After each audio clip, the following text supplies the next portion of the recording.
ইসলামী ব্যাংকগুলোতে টাকা রাখা শুধু জায়েজই নয়, বরং জরুরি এবং উত্তম, এবং একজন মুমিন হিসেবে আমরা বাধ্য।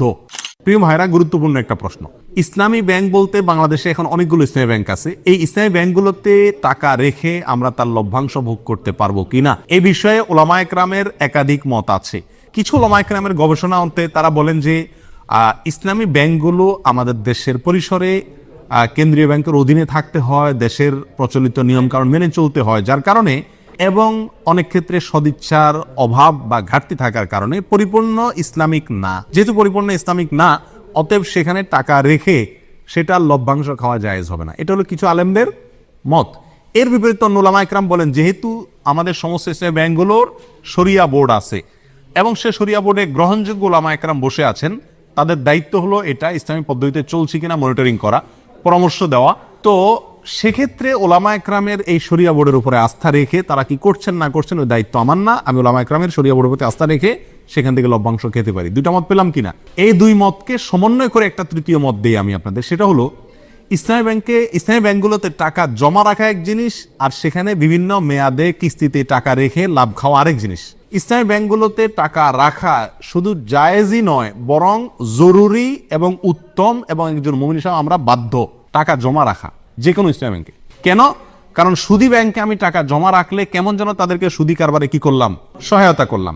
আমার এই টাকাটা পেয়ে তারা সুদে সহায়তা করবে। ইসলামী ব্যাংকগুলো আর কিছু করুক আর না করুক, একটা কাজ তো তারা করবে, সেটা কি? আমার এই টাকাটা নিয়ে সুদ যে হারাম, এই একটা কনসেপ্ট ইসলামী ব্যাংকগুলো বাংলাদেশে বিস্তার করছে কি করে নেই। অন্য ব্যাংকগুলো তো বলে কয়ে ঘুষ দিয়ে ঘোষণা দিয়ে কি দেয়, সুদ দেয়। আর সুদ যে হারাম, এই কনসেপ্টটা ইসলামী ব্যাংকগুলো বাংলাদেশে একরকম প্রতিষ্ঠিত করছে।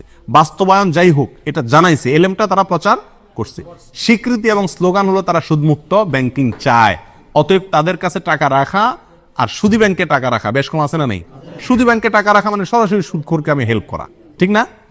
তাহলে আমরা ইসলামী ব্যাংকের টাকা জমা রাখবো অন্য ব্যাংকের উপরে প্রাধান্য দিয়ে, এতে কোনো সন্দেহ নাই। দ্বিতীয় হলো টাকা বিভিন্ন পলিসিতে রেখে সেখান থেকে কি খাওয়া, লাভ খাওয়া। এটা হালাল কিনা তার জন্য বলেছি ওলামা একরামদের একটি মত।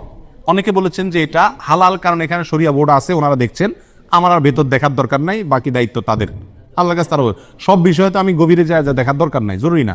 আর সবচেয়ে বড় কথা হলো তারা বলেন মুসলিম হিসাবে আমরা যেরকম মুসলিম, ভেজালও আছে ভালো আছে, ইসলামী ব্যাংকগুলো এরকম দুধের দোয়া না, তাদেরও ভুলও আছে সঠিকও আছে। কিন্তু যারা যেহেতু সুদের বিরুদ্ধে স্লোগান নিয়ে রাস্তা নামছে এবং ওটার বিরুদ্ধে একটা ফ্লো তৈরি করতে চাচ্ছে, অতএব তাদের ওখানে টাকা রেখে হালাল ব্যবসার পলিসিতে টাকা রেখে লাভ খাওয়া মাসে মাসে জায়েজ আছে। এটা হলো আমাদের মত।